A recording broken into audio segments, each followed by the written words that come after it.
তাহলে বন্ধুরা, তোমাদের সকলকে আমার কুইক সলভ টাইম চ্যানেলে পুনরায় স্বাগতম।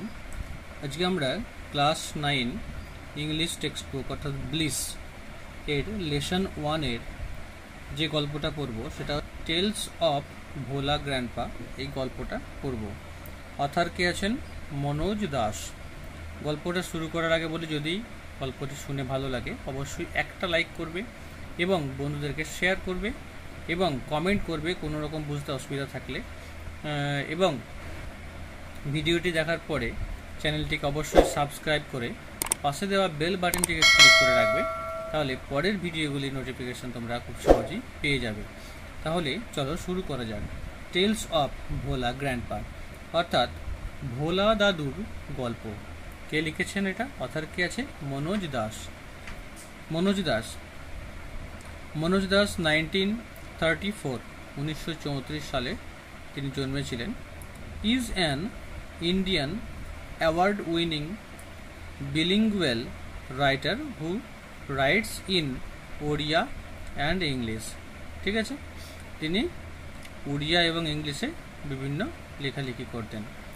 বেশ, তিনি একজন ভারতীয় লেখক ছিলেন এবং তিনি অ্যাওয়ার্ড পর্যন্ত পেয়েছিলেন। এবার আমরা মূল গল্পতে যাব। Bhola grandpa and his wife lived at the western end of our village. Western end মানে হচ্ছে পশ্চিম প্রান্ত। ঠিক আছে, আমাদের গ্রামের পশ্চিম প্রান্তে ভোলা গ্র্যান্ডপা তার স্ত্রীর সঙ্গে বাস করতেন। ঠিক আছে। A large bakul tree overshadowed their heart. Overshadowed মানে হচ্ছে কি, মানে বাড়িটাকে পুরোপুরি উপর থেকে ছাওয়া দিয়ে রাখা, এটাকে বলা হচ্ছে ওভারশ্যাডোড। বট গাছ কি হয়? বট গাছ, বকুল গাছ কি হয়? খুব ঝাঁপঝোপ হয়, অনেক বড় বিশাল, মানে মানে অনেকটা এলাকাকে ওরা ছাওয়া দেয়। তো এ লার্জ বোকাল ট্রি, একটা বড় বিশাল একটা বকুল গাছ, ওভারশ্যাডোড দেয়ার হার্ট, তাদের কুড়ে ঘরটাকে ছাওয়া দিয়ে রেখেছিল। ইন দ্য বোকাল ট্রি অর্থাৎ সেই বকুল গাছে lived a small troop of monkeys, ছোট্ট একটা মাঙ্কির দল, বানরের দল সেই বকুল গাছে বাস করত। Bhola grandpa and his wife did not mind it. Bhola দাদু এবং তার স্ত্রী এটাকে নিয়ে কিছু মনে করতেন না। ওয়ান মুনলিট নাইট, একদিন জ্যোৎস্নাপূর্ণ একটা রাত্রিবেলায়, we were returning from a festival, আমরা একটা উৎসব থেকে ফিরছিলাম। The road was long and foggy, রাস্তাটা কেমন ছিল? রাস্তাটা ছিল খুবই লম্বা রাস্তা, হ্যাঁ, মানে অনেকটা পথ ছিল এবং কুয়াশা আচ্ছন্ন ছিল। I was riding on the village chowkidar's shoulder, আমি আমাদের গ্রামের চৌকিদারের কাঁধে চেপে আসছিলাম। সাডেনলি, হঠাৎ করে, ভোলা গ্র্যান্ডপা অর্থাৎ ভোলা দাদু late out a loud well, উচ্চস্বরে তিনি চিৎকার করে উঠলেন।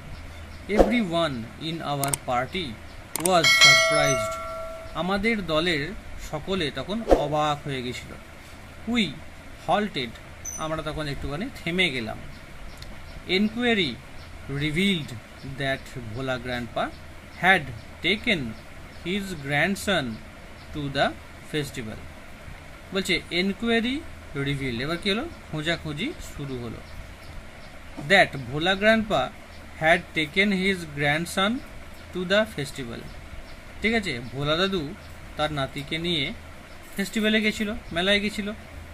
হি had tightly held on to the two fingers to the boy, তিনি হি হ্যাড টাইটলি হেল্ড, শক্ত করে ধরেছিলেন, on to the two fingers of the boy, সেই ছেলেটির দুটো আঙুলকে ভোলা দাদু শক্ত করে ধরেছিলেন। He did not realise when those fingers slipped out, he did not realise, তিনি বুঝতেই পারেননি কখন, when those fingers slipped out, আঙুলগুলো কখন পিছল খেয়ে তার হাত থেকে বেরিয়ে গেছে। Bhola grandpa was continuing as before, এবং ভোলা দাদু এই অবস্থাতেই তিনি হাঁটতে, মানে আগে যেমনভাবে হাঁটছিলেন সেইভাবে তিনি হাঁটতে হাঁটতে এগিয়ে যাচ্ছেন। তাই বলছে ভোলা গ্র্যান্ডপা ওয়াজ কন্টিনিউইং, মানে কন্টিনিউ মানে কি অনবরত করছিলেন, কি অনবরত করছিলেন, তার হাঁটাটাকে, ওয়াকিংটাকে। তাই তিনি আগের মতো তিনি হাঁটতে থাকলেন। Then someone asked Bhola grandpa what he was gripping. কেউ একজন ভোলা দাদুকে জিজ্ঞাসা করলো যে আপনি কিছু একটা ধরেছিলেন। গ্রিপিং মানে কিছু একটা ধরেছিলেন। হি রিমেম্বার্ড, তখন তিনি মনে মনে স্মরণ করলেন। His grandson and let out a loud wail, তখন তিনি মনে মনে স্মরণ করলেন, হ্যাঁ আমি তো আমার নাতিকে ধরেছিলাম। তৎক্ষণাৎ তিনি let out a loud wail, তখন তিনি উচ্চস্বরে চিৎকার শুরু করে দিলেন। My father chose 2 sharp-eyed men from our party to go back with Bhola Grandpa to the festival. My father chose, আমার বাবা বেছে নিলেন 2 sharp-eyed men, দুজন তীক্ষ্ণ দৃষ্টিসম্পন্ন ব্যক্তিকে, from our party, আমাদের দল থেকে, to go back with Bhola Grandpa to the festival. to go back মানে কি, ফিরে যাওয়ার জন্য, ভোলা গ্র্যান্ডপার সাথে সেই মেলাতে ফিরে যাওয়ার জন্য আমার বাবা দুজন তীক্ষ্ণ দৃষ্টিসম্পন্ন ব্যক্তিকে আমাদের দল থেকে চুজ করলেন, বেছে নিলেন। The grandson was found before long, অর্থাৎ নাতিকে খুঁজে পাওয়া গেল তো অনেকক্ষণ ধরে খোঁজাখুঁজির পরে। He had taken a cosy shelter under a cow's belly, সে তখন একটা গরুর পেটের তলায় চুপটি করে বসেছিল।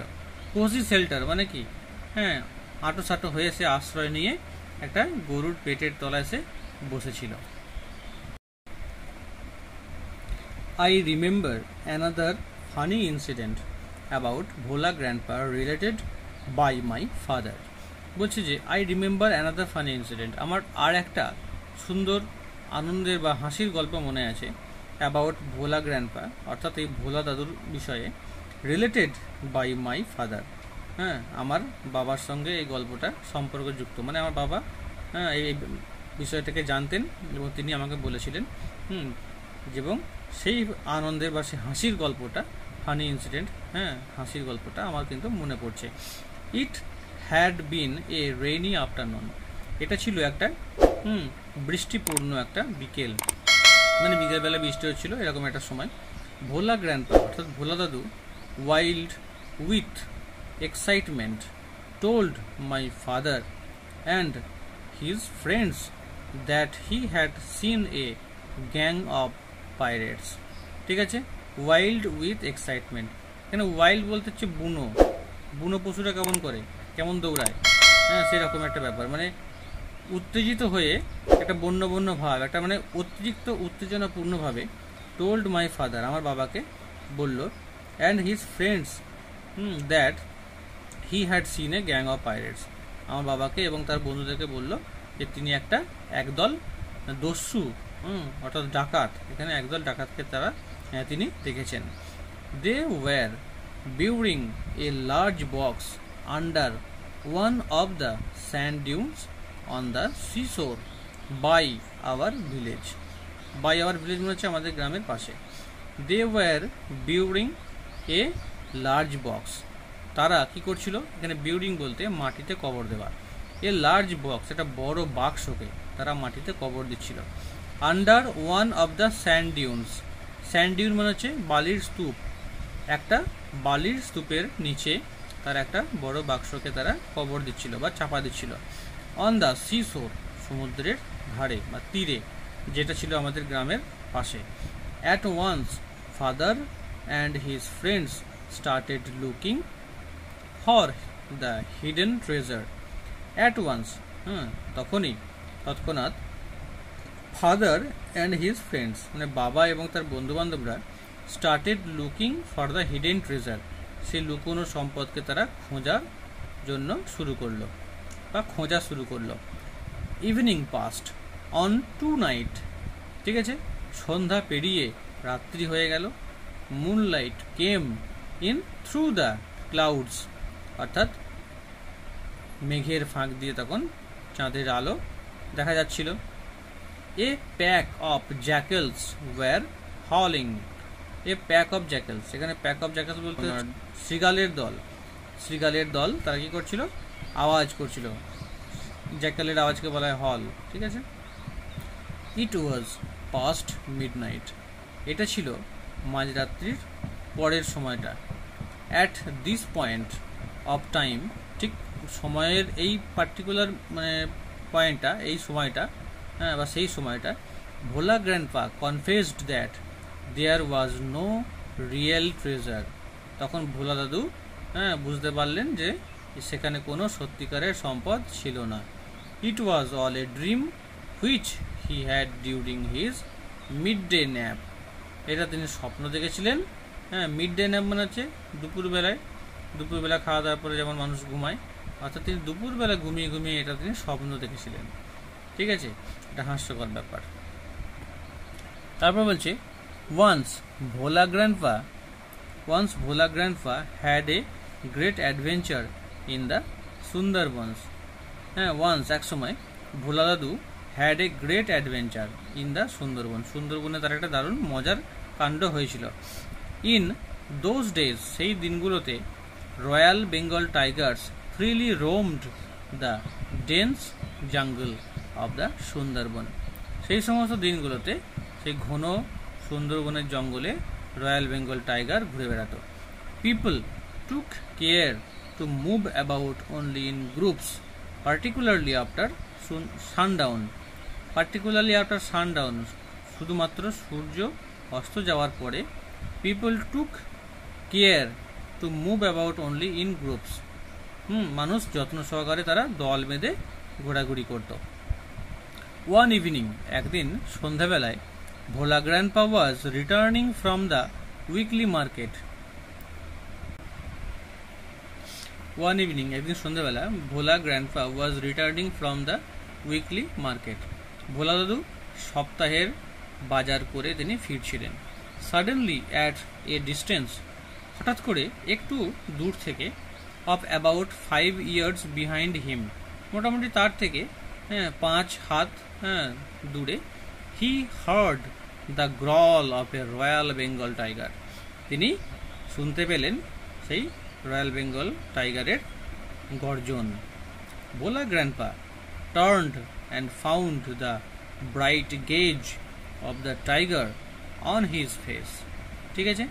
তখন ভোলা দাদু টার্নড মানে ঘুরে দেখলেন, ঘুরলেন এবং দেখলেন, অ্যান্ড ফাউন্ড দেখলেন, দ্য ব্রাইট গেজ অর্থাৎ তার সেই উজ্জ্বল দৃষ্টি, of the tiger on his face, অর্থাৎ রাতেরবেলা কি হয়, পশুদের চোখ জ্বলে, সেই জন্য বলছে যে সেই বাঘের মুখের দিকে তাকিয়ে তিনি দেখলেন, উজ্জ্বল তার দৃষ্টি, চকচক চকচক করছে। Bhola grandpa instantly climbed up a nearby banyan tree, Bhola দাদু তখন কাছাকাছি একটা বট গাছের উপরে উঠে পড়লেন।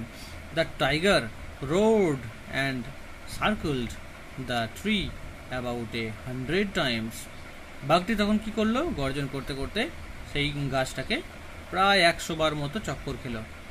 দেন it settle down under a bush without taking its eyes off him, তখন কি করলো, ইট সেটেল ডাউন, তখন সেখানে বসে গিয়ে আন্ডার এ বুশ, একটা ঝোপের নিচে, without taking its eyes off হিম, অর্থাৎ এখানে এক দৃষ্টিতে তিনি সেই বাঘটি ভোলা দাদুর দিকে তাকিয়ে ওই ঝোপের নিচে বসে পড়ল, ঠিক আছে।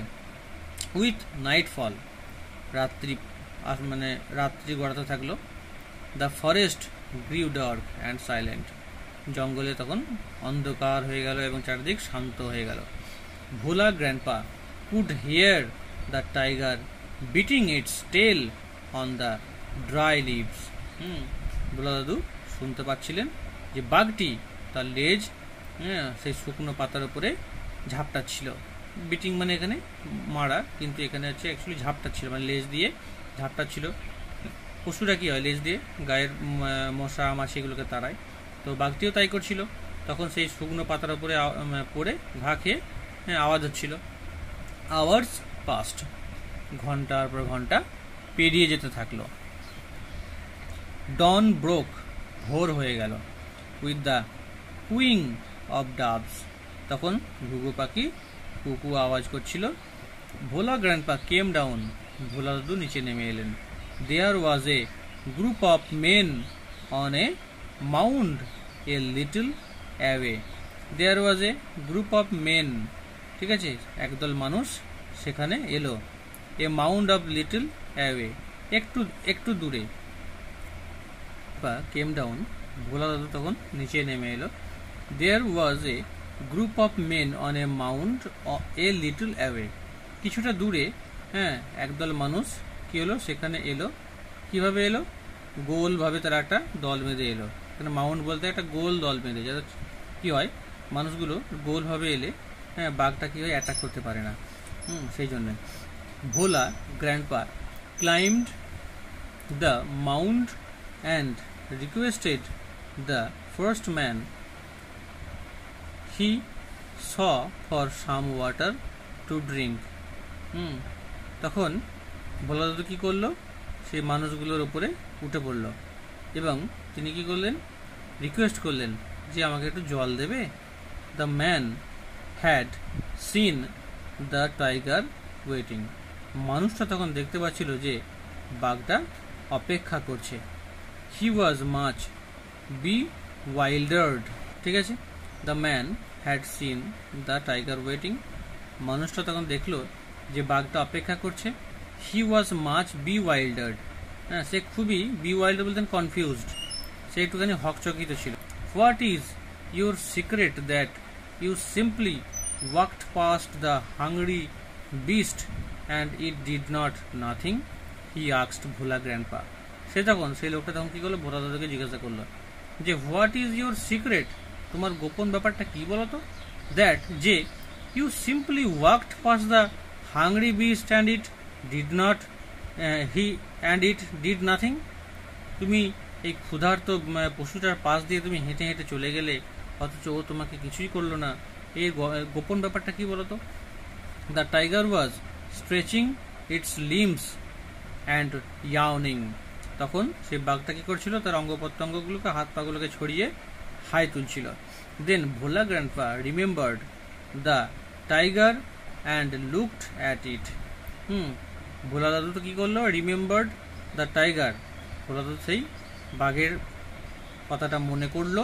অ্যান্ড লুকড অ্যাট ইট, এবং তার দিকে তাকালো। Bhola grandpa almost lost his sense in fear, Bhola দাদু ভয়েতে প্রায় তার জ্ঞান হারিয়ে ফেলেছিলেন। He ran back home, Bhola grandpa almost মানে প্রায় তিনি জ্ঞান হারিয়ে ফেলেছিলেন, অ্যাকচুয়ালি জ্ঞান হারাননি, প্রায়, সেটাই বলতে চাইছে। হি র্যান ব্যাক হোম, তখন তিনি দৌড়ে বাড়ি পৌঁছে গেলেন। Half of century later, Bhola grandpa left us for ever one morning at the age of 95, 95 বছর বয়সে। বলছে হাফ এ সেঞ্চুরি ল্যাটার, প্রায় হাফ এ সেঞ্চুরি মানে হচ্ছে সেঞ্চুরি অর্ধেক, 50, প্রায় 50 বছর পর ভোলা দাদু লেফট আস ফর এভার, আমাদের ছেড়ে চিরতরে চলে গেলেন। One morning at the age of 95, অর্থাৎ একদিন সকালবেলায়, হ্যাঁ, 95 বছর বয়সে তিনি আমাদের ছেড়ে চলে গেলেন। হিজ 80-year-old ওয়াইফ ল্যামেন্টেড মাচ, 80 বছরের বয়স্ক তার স্ত্রী খুবই কান্নাকাটি করেছিলেন। She said with a Sai, the old man must have forgotten to breathe. She said with a সাই, তিনি একটু দম নিয়ে বললেন। দ্য ওল্ড ম্যান, সে বয়স্ক বৃদ্ধ, must have forgotten to breathe, তিনি বোধহয় শ্বাস নিতেই ভুলে গেছিলেন। তো বন্ধুরা, এর পরের ভিডিওতে আমরা এক্সারসাইজগুলো কমপ্লিট করে দেব। তো পরের আপডেটটি পাওয়ার জন্য তোমরা কিন্তু চ্যানেলটিকে অবশ্যই সাবস্ক্রাইব করে পাশে দেওয়া বেল বাটনটিকে ক্লিক করে রাখবে। ওকে, থ্যাংক ইউ।